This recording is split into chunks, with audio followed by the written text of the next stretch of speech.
Folks, thanks for coming along tonight. I'm sorry, I'll start again. Thanks for coming along today, where it's great to have Josh Frydenberg back addressing the Sydney Institute. He's been a great friend of the Institute for a number of years. Now, we're on a tight schedule, so what I'd simply say today is that Josh Frydenberg is one of the best-known Australians. He's the Deputy Leader of the Liberal Party, he's the Treasurer of Australia, and he's talking on delivering on our economic plan for all Australians. The Treasurer, you're very welcome.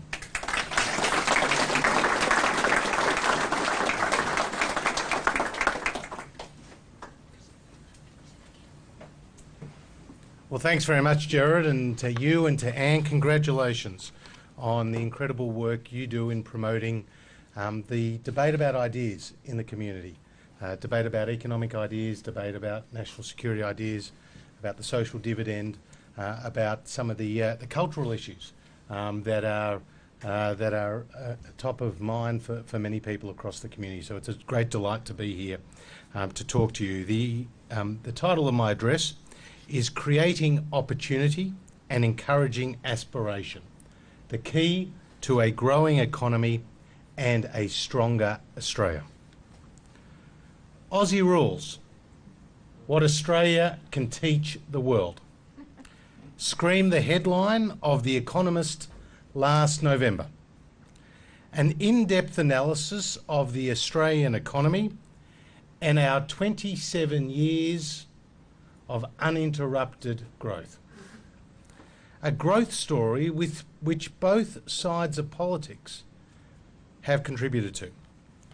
It's been on the Coalition's watch that the GST was introduced, the waterfront was reformed, the Future Fund was established, and a decade of budget surpluses delivered. Labor oversaw a reduction in tariffs, the floating of the dollar, started key privatisations, and moved away from centralised wage fixation in favour of enterprise bargaining. Critically, key Labor reforms had the support of the Coalition in opposition. It's in this spirit of progress that the Coalition has continued to carry the baton of economic reform since our election more than 5 years ago. Bearing in mind that with half the population being born after 1980, the majority of Australians have never experienced a recession in their working lives. As Australians, we realise how lucky we are to live in this country. But of course, it is not just luck that got us here, and there is no time to be complacent. What is needed is hard work, good policies, and the right values. So today, as Treasurer, I want to share my thoughts on three important areas. First, Australia's remarkable record of uninterrupted economic growth and the importance of this strong performance continuing in light of emerging global risks. Second, the values and the beliefs that underpin and drive the Coalition's approach when it comes to managing the economy. And third, our economic plan, which has aspiration, productivity, growth, and fiscal discipline as its focus. In politics, as in life, you can never get every call right. But what matters is getting the big calls right. And for the Coalition, reforms to the tax system, competition policy, and workplace relations, along with red tape reduction and budget repair, have all been key features of our economic record over the past 5 years.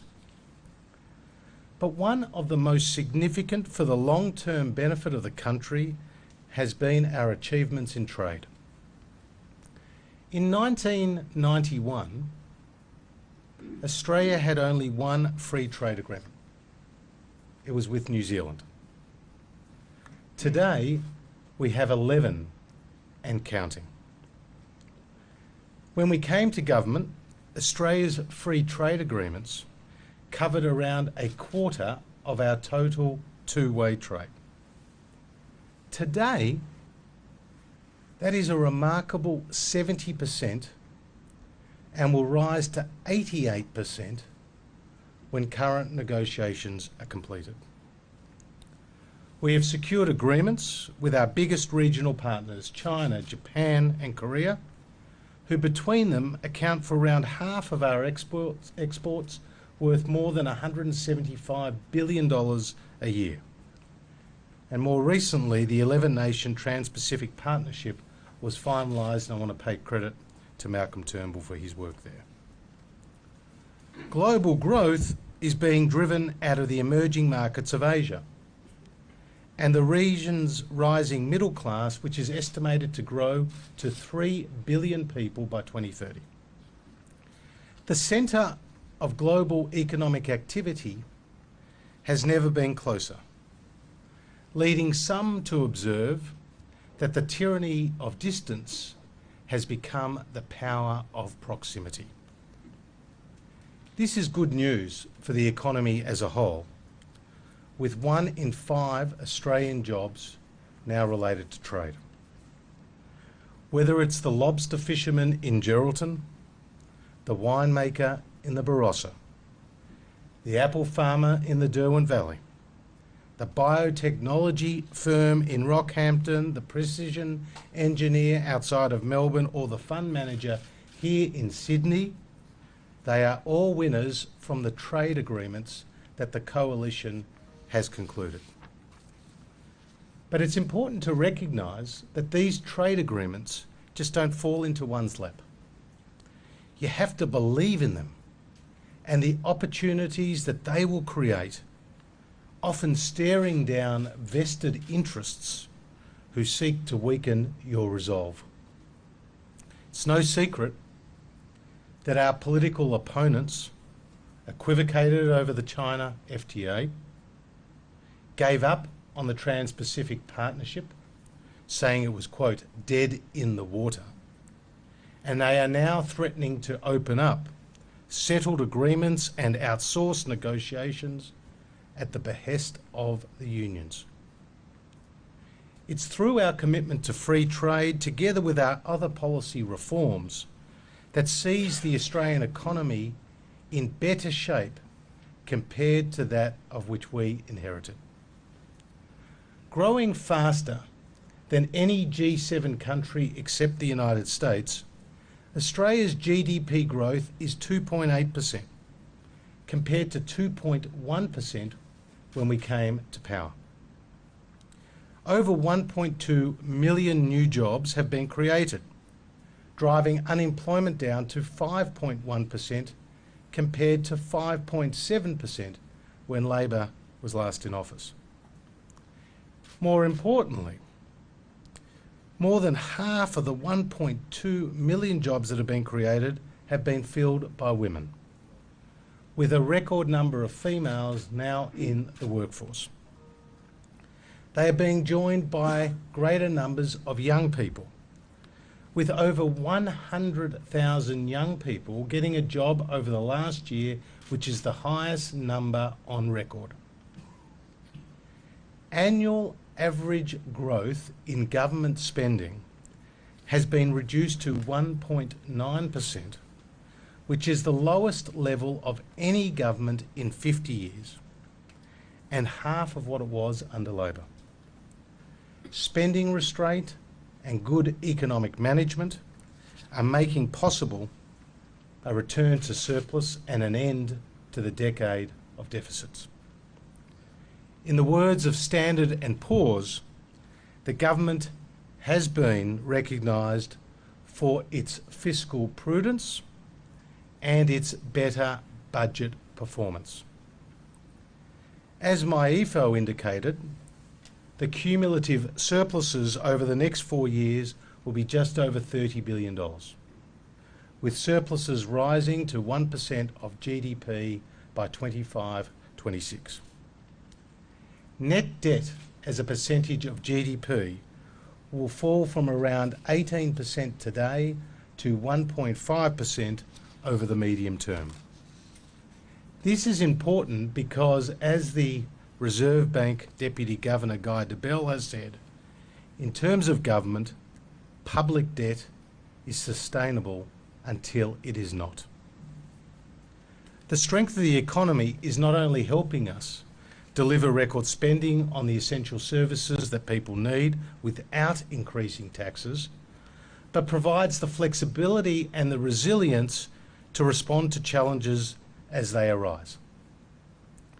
Just as Howard and Costello's strong budget management prepared the nation for the unexpected shock of the global financial crisis, the Coalition is again rebuilding the buffers that will mean Australia will be better able to absorb the impact of any future economic and financial shock. As the Prime Minister has warned, there are storm clouds in the global economic environment.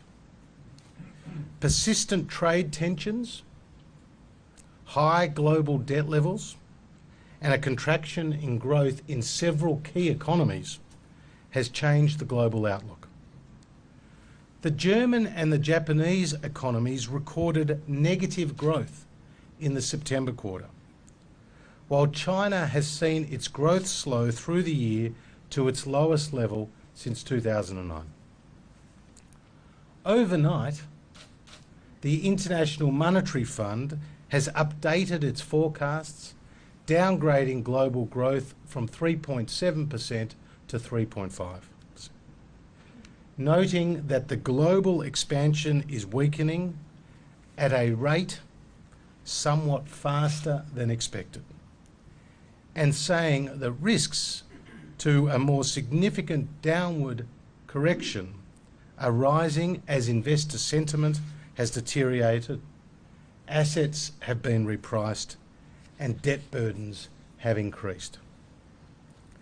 Domestically, the drought is having an impact. The housing market has softened.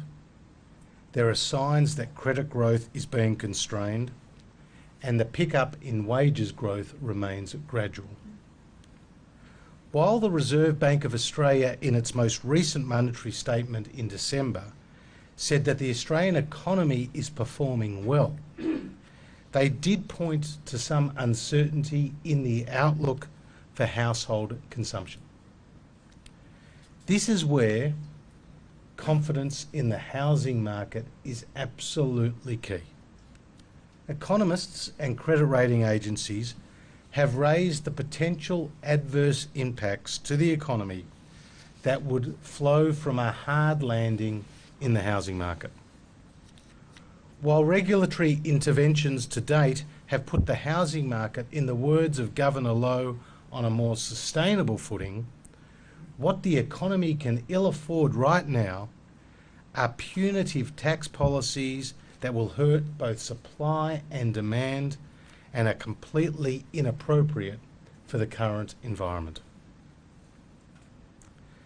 Ladies and gentlemen, it's against this backdrop that our economic plan, with its focus on growth, productivity, aspiration and budget repair, takes on even greater significance as we navigate the currents ahead.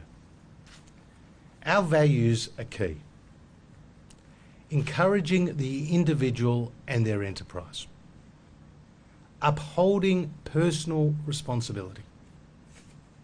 Maximising choice. Supporting families. Backing entrepreneurship and small business. Rewarding effort and hard work.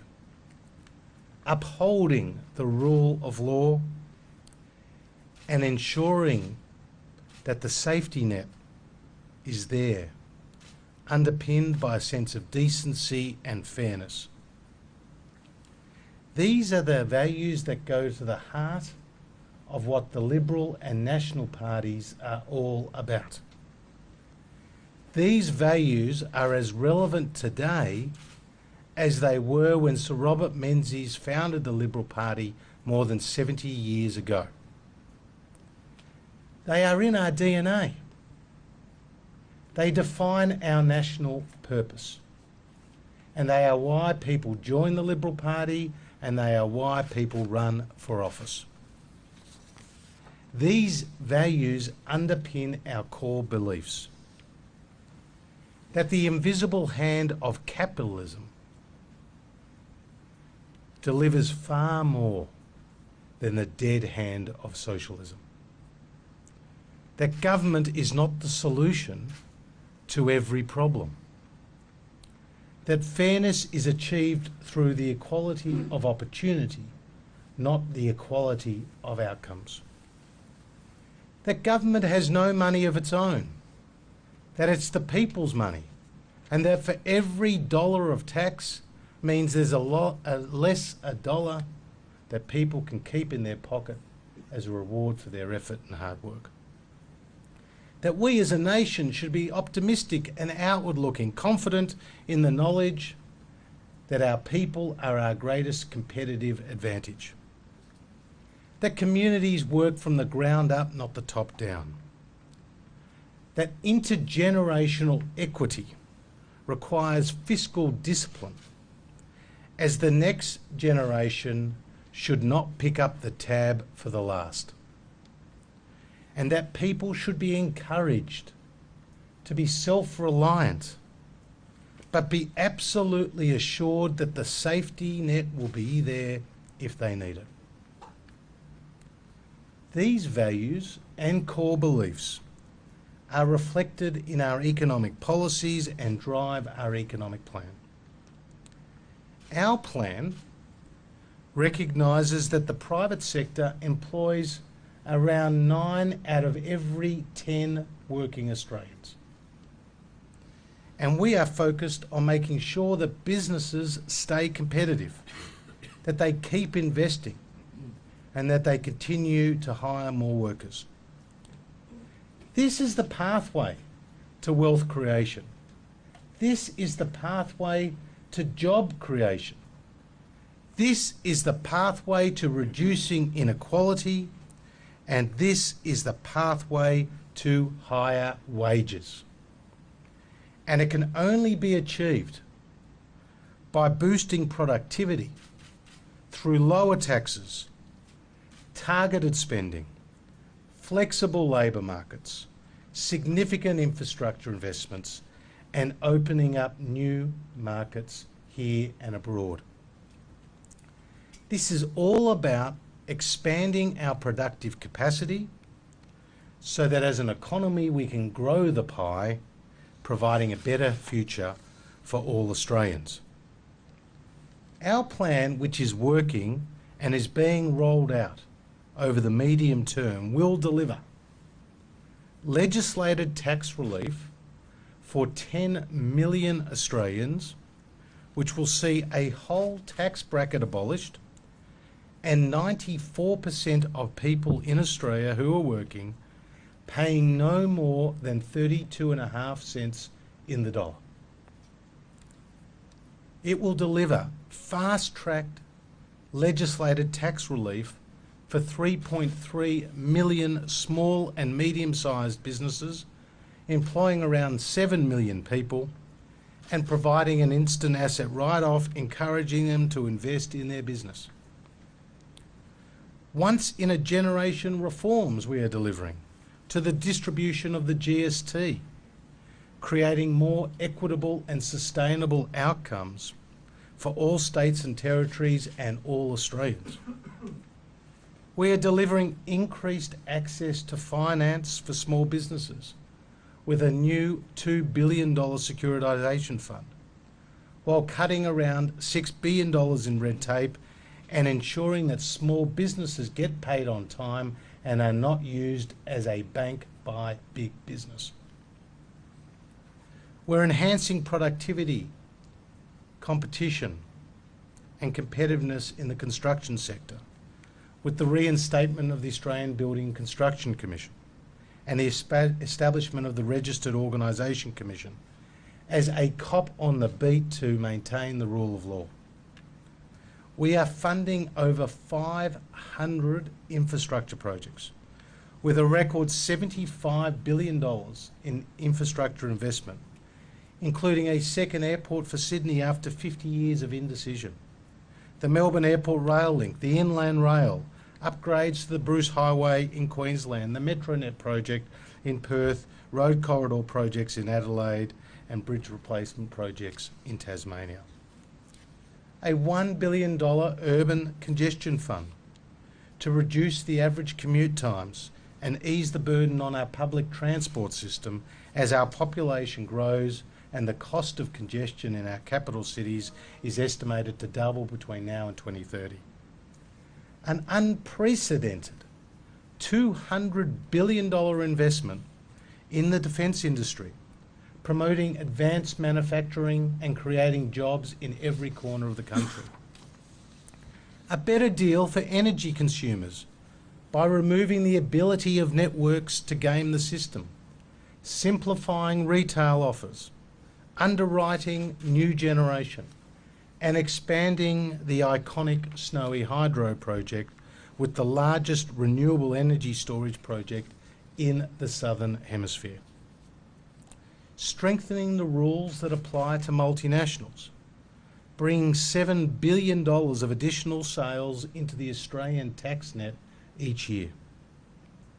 Creating an additional 300,000 apprenticeships through the $1.5 billion Skilling Australians Fund, which will equip young Australians with the skills necessary to compete successfully in the job markets of the future. Improved affordability and access to housing by unleashing supply, assisting first home buyers to build a deposit through super, and incentivising more private investment in affordable housing. Over the last year, more than 100,000 first home buyers have received a loan approval, which is the highest number since 2009. We're creating opportunities for people to move from welfare to work by encouraging mutual obligation and providing incentives for businesses to take on young employees under the PATH program, which has seen 70% of young people who participated in an internship be in employment 3 months later. These programs have helped the government deliver the lowest number of working age Australians on welfare in 25 years. We should never forget that the Productivity Commission recently reminded us that the one constant that matters most in tackling inequality and poverty is having a job. Much needed reform we are delivering to the superannuation system, with legislation before the Parliament that will boost the retirement incomes of millions of people. This will be done by preventing the erosion of their balances through a cap on fees in low balance accounts, banning exit fees, and avoiding the cost of inappropriate insurance through their super. We are delivering record levels of funding for health and ageing programs with a 75% boost for hospital funding and the new listing of 1,900 medicines on the PBS, including on the weekend by the Prime Minister and the Health Minister, of an additional new life-saving drug, this time for lung cancer. We're delivering a medical research future fund, which is on track to reach $20 billion by 2021, making it one of the largest medical research funds in the world.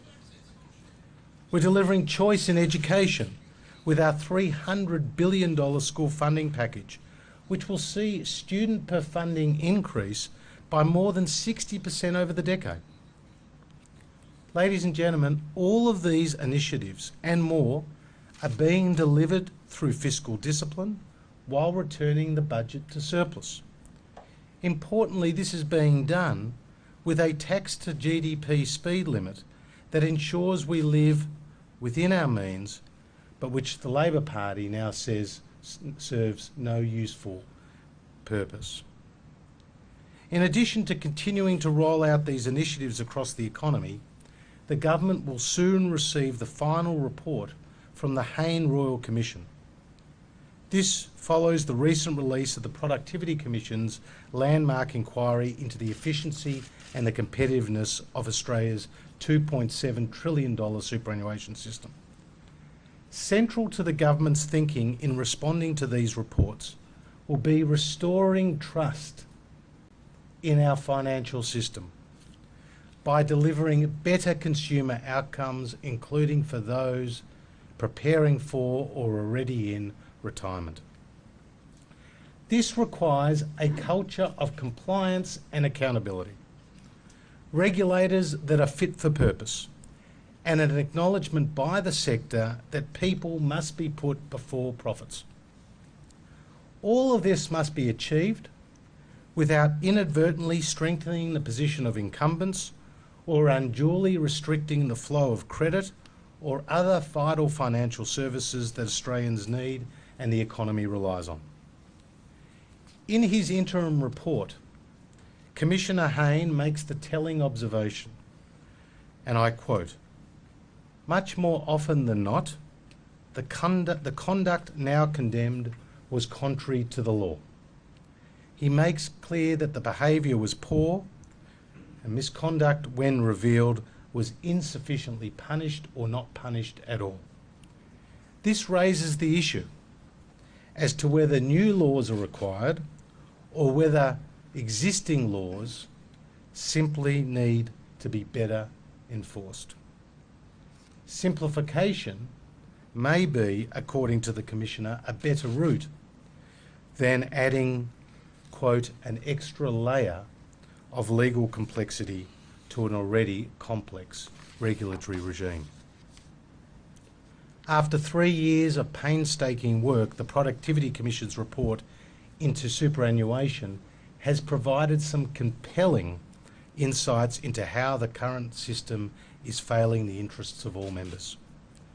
The health of Australia's superannuation system is fundamental to the strength of the national economy and the quality of life in retirement of every working Australian. So we must get it right.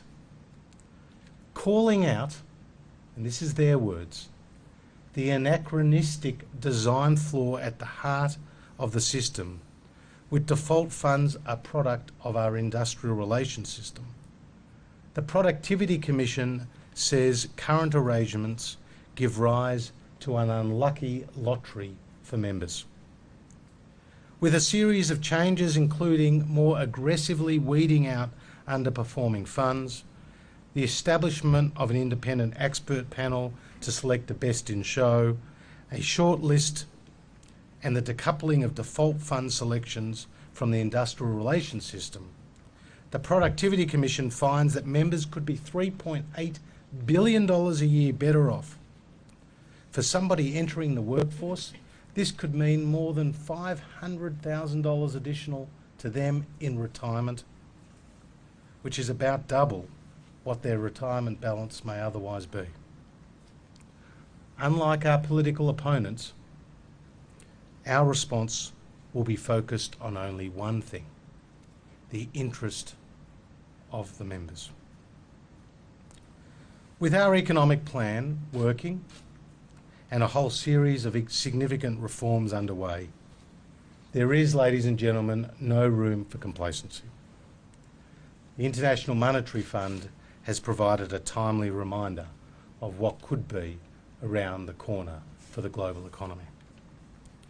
But what is absolutely certain is that as a nation, we cannot afford to fall for the false prophets who will have you believe that we can tax the economy into prosperity, that a government can redistribute what the economy doesn't produce, that economic growth can be achieved while punishing aspiration. For Labor, the pursuit of class warfare is more than just rhetoric. It's at the heart of their policies, from tax to trade to industrial relations. Labor's policies are a dark shadow over the Australian economy, not a light on the hill. Labor and their co-conspirators in the ACTU are promising to rewrite the economic rulebook, disrupting the economy as we know it and sending a chill through every workplace. With the ACTU wanting to install their union organisers on every company board and every government board, including the Reserve Bank of Australia. It's no wonder that the Business Council has warned that the ACTU's plan could send Australia back into the dark ages. Blinded by its obsession with class warfare, Labor is ignoring the message from the Productivity Commission that our tax and transfer system has worked well in sharing income growth and reducing inequality. In the words of the then chair of the Productivity Commission, Dr. Peter Harris, this will be instantly rejected by some since it's not the popular perception, but it's the unquestionable fact. In other words, ladies and gentlemen, no political party has a monopoly on fairness or equality. But what is not fair is $200 billion of new taxes being promised by our political opponents that will hit retirees and those saving for retirement, that will hit homeowners and those that rent, that will hit small business owners or workers in big business, and will hit all those who aspire for a better life for them and their family. Labor's tax and redistribution agenda is one of the most radical, aggressive and dangerous Australia has ever seen. It puts at risk our prosperity and our harmony and takes us back decades. No wonder there is now a growing chorus of opposition. Australians are starting to see Bill Shorten's plan for $200 billion of new taxes for what it really is. At the next election, Australians have a clear choice. It will be between a Labor Party with its $200 billion of punishing new taxes that hurts aspiration and those who want to get ahead, and a coalition that has kept its promise of delivering more than 1.2 million new jobs. It's kept its promise of cutting taxes, growing the economy, redefining our trading relationships that lock us into the emerging markets of Asia, and has delivered an unprecedented social dividend with record spending on health and education. And all of this has been possible because we have a strong economy and we have an economic plan that sets Australia up for prosperity into the future. We are repairing the nation's finances, and on the 2nd of April, the government will announce a budget that is in surplus, the first in more than a decade. Ladies and gentlemen, the choice for 25 million Australians could not be clearer. Thank you.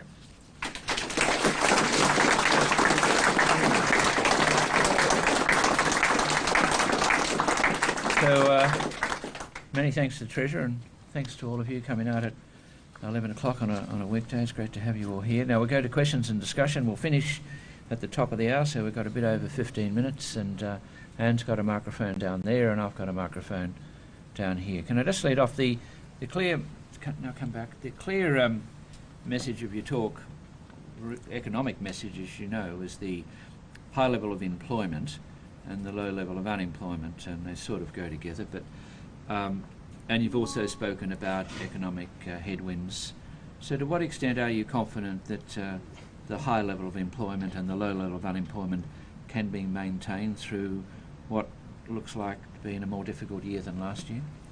Well, we are confident that with the right policies and the right values and the continuation of our economic plan, that employment will continue to grow and unemployment will continue to come down. But what we cannot risk as an economy, Gerard, is a punitive tax agenda, which is what we've seen from our political opponents. You can't just pull $200 billion out of the economy with taxes on retirees or taxes on housing or taxes on savings and superannuation or taxes on small business or taxes on electricity without it having a more detrimental effect across the broader economy. And one of the most punitive taxes that the Labor Party is promising is to increase capital gains tax by 50%.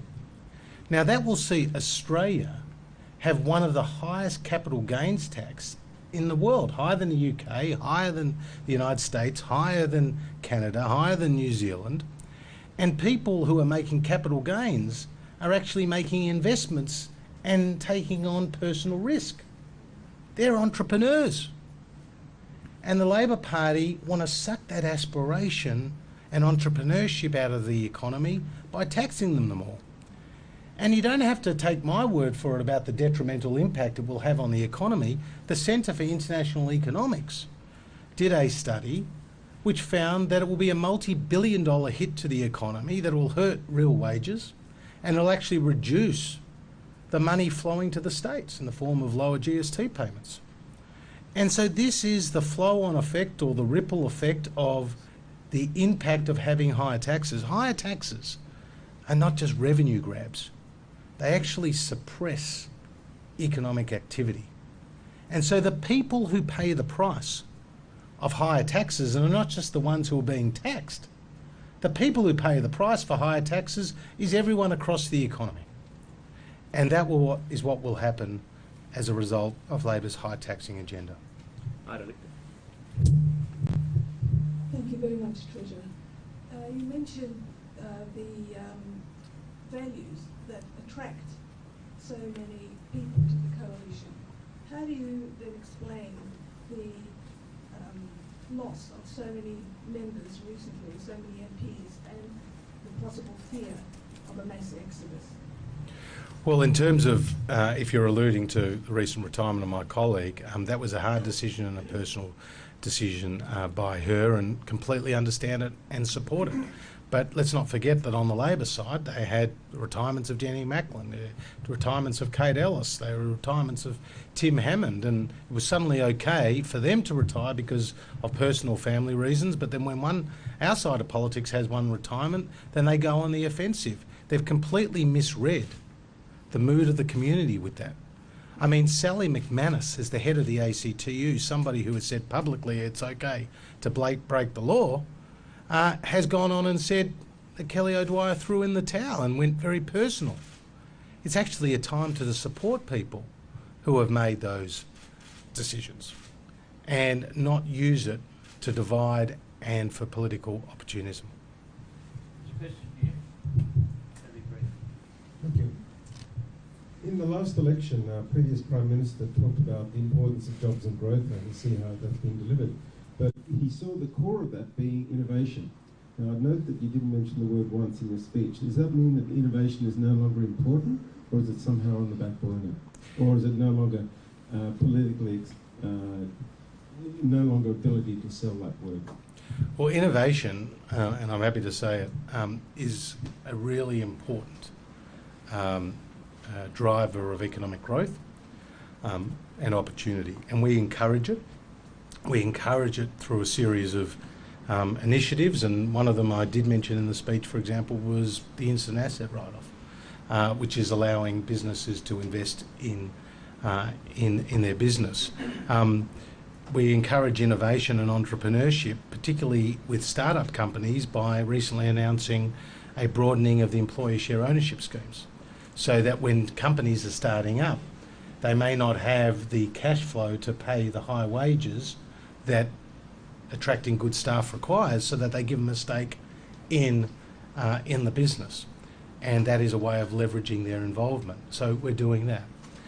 So for us, the Medical Future Fund is all about encouraging new investment, and we've been big supporters of the biotech industry and those opportunities.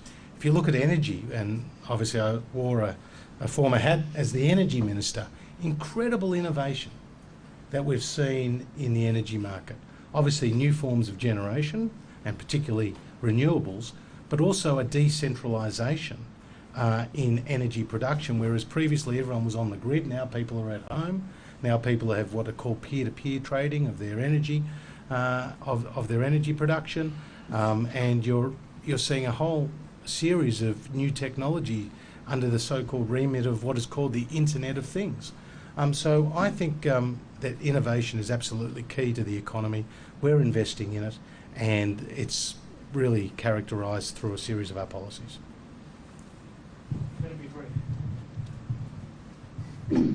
Minister,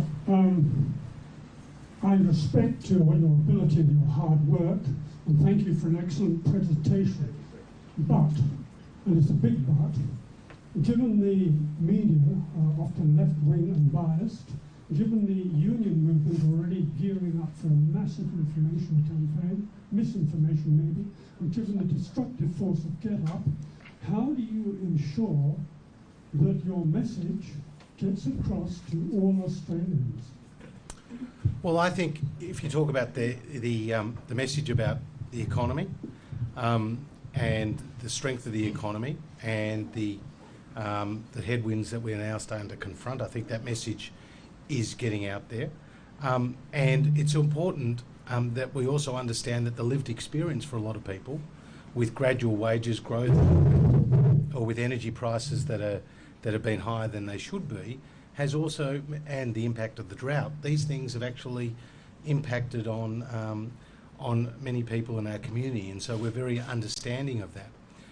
But in terms of getting our message through, I think particularly around Labor's tax agenda, that is becoming a slow burn in the community, because people are starting, for example, negative gearing.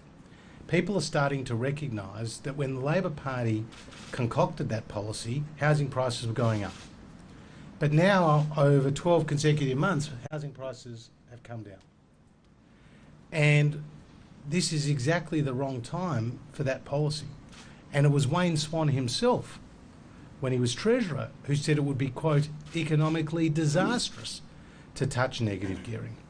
And Labor can't even name the start date for their signature policy, and a delay in their policy will be a $6 billion hole in their budget. So I think that policy is starting to cut through. When it comes to franking credits, people are asking themselves the question, why is Labor targeting people who have saved for their retirement and targeting particularly people who have self-managed super funds? And why, if you are in an industry fund, are you able to get the benefit of your excess franking credits because it's divided across the membership as a whole where there's higher incomes? But if you've got your own self-managed super fund, you can't. It's that sort of ideological bias that we have seen from the Labor Party's policy. And the people that they are targeting are not necessarily rich. You know, over 70% of people who have a negatively geared property have only one. And you'll hear Bill Shorten talk about how people have 10, 12, 14 homes. Over 70% of people who are claiming the deduction from negative gearing are claiming a deduction under $10,000 a year. The people who have franking credits, the vast majority of them have taxable incomes under $87,000. The people who are going to be hit by Labor's prevention of catch-up contributions on super are going to be actually working mums who've taken a few years off in their family and then want to put catch-up contributions to the super. And the Labor Party is saying no. So you really have to look at the difference between what Labor says and what Labor does. And one of the key issues where Labor has gone hiding is in relation to superannuation reform, and particularly legislation that we have now before the Senate, which, for example, will prevent these super funds automatically giving people insurance in their super, and it's insurance that they may not necessarily need or be inappropriate for them, and we want an opt-in provision. Why is Labor against that? Why is Labor against reuniting people with low balance accounts that they didn't know existed? Why is Labor against restrictions on exit fees or capping fees for low balance accounts? There are other agendas at play. Why did Labor rule out, a key recommendation of the Productivity Commission report into super before Chris Bowen had even read the report? So there is a lot of detail here, sometimes complex, which I think is seeping out through the community and certainly will form a battle line at the next election over the economy and over the coalition, who has a plan for lower taxes, and the Labor Party, whose plan is for higher taxes. Question here, we're getting close to the end, so go be very brief. One issue you didn't mention is the question of growing inequality. Certainly when it comes to the Labour agenda, one of the messages that has some traction in the population is the perception that relative inequality has been increasing. In addition to delivering growth and making everybody better off, it also seems to be the case that some people are a lot better off than others. How will the Liberal government, the coalition government, deal with this issue, which politically is going to be very important? Well, I actually quoted very directly from Peter Harris and the Productivity Commission on that very issue. Again, it's the Labor Party ignoring what is the view of the experts about inequality. What they said, which was important, is that people have more mobility up the income deciles than they do in other countries, and that people have moved successfully up the income ladder. And Labor finds that very much an inconvenient truth. And my message is that if you want to reduce inequality, which we all want to do, you actually have to encourage aspiration and provide incentives for people to employ, for people to grow their business, for people to invest, for people to work a second job if that's what they want to do. You need to leave more money in their pocket. Why is the Labor Party promising to abolish an already legislated position of ours, which is to get rid of the 37 cents in the dollar tax bracket? They are going to be putting 3.7 million Australians onto higher taxes as a result. So we're very happy to have this debate based on the evidence. Now, there is, and the Productivity Commission pointed this out, entrenched disadvantage with a number of Australians at the bottom of the income ladder. And that is something that both sides of politics want to target and are targeting. And we need to target that because that entrenched disadvantage has sometimes been there over a generation or more.